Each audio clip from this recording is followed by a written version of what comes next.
ላደረግከን ለሥላሴ ክብር ምስጋና ይገባል ብላችሁ እግዚአብሔርን አመስግኑ። ማዕጠንቱ ሥላሴ የሚመሰገንበት ንጹሕ ስለሆነ በማዕጠንቱ እኛም እየተባረክን ስለሆነ እግዚአብሔርን አመስግኑ ክርስቲያኖች። ማዕጠንቱ ደዌያትን ያርቃል። በማዕጠንቱ ዲያብሎስ ይርቃል። ዲያብሎስ ከኛ ይርቅ ዘንድ አባቶቻችን በማዕጠንቱ እየባረኩን ይገኛሉና አንደበት ያለ ሁሉ እግዚአብሔርን ያመስግን። አዎ ትናንትና በብሉይ ኪዳን አሮን ሕዝቡን በማዕጠንቱ ከደዌያት ያርቃቸው ነበር።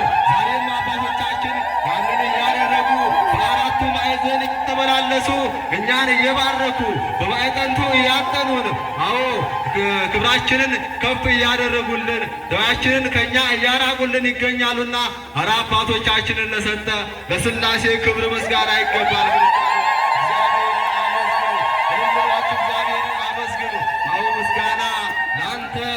ድረስ ያላችሁ እግዚአብሔርን አመስግኑ ክርስቲያኖች፣ እልል ብላችሁ አመስግኑ።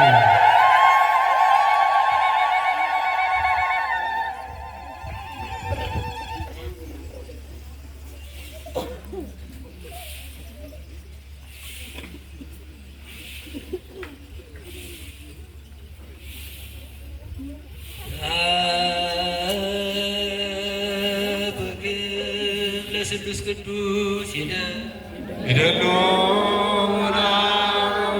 በመንፈስ ቅዱስ ወወልድ በመንፈስ ቅዱስ ስሉስ ኩሎ ጊዜ አሜን።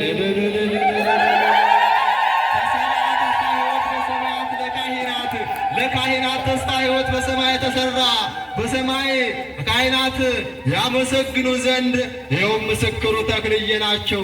ከአራቱ ካህናተ ሰማይ ጋር ሲያመሰግኑ ታይተዋልና አባቶቻችን በሰማያት እንድንኖር የሚያደርጉ እነሱ ናቸው። በስልጣናቸው ሰማያትን ይከፍታሉ። በስልጣናቸው ባህርን ያሻግራሉ። በስልጣናቸው ደዌያትን ያርቃሉ። በስልጣናቸው ዲያብሎስን ያሳፍራሉ። ኧረ ለአባቶቻችን ስልጣን የሰጠ አንተነና ክብር ምስጋና ይገባል ብላችሁ እግዚአብሔርን አመስግኑ። እነሱ ስልጣን ታላቅ ነው። ካህናት የለብሱ ጽድቅ ካህናትማ ትለኝ እንደሆነ ጽድቅን ተጎናጽፈው በእግዚአብሔር አብ ቀኝ ይቀመጣሉ። እኛም በእነሱ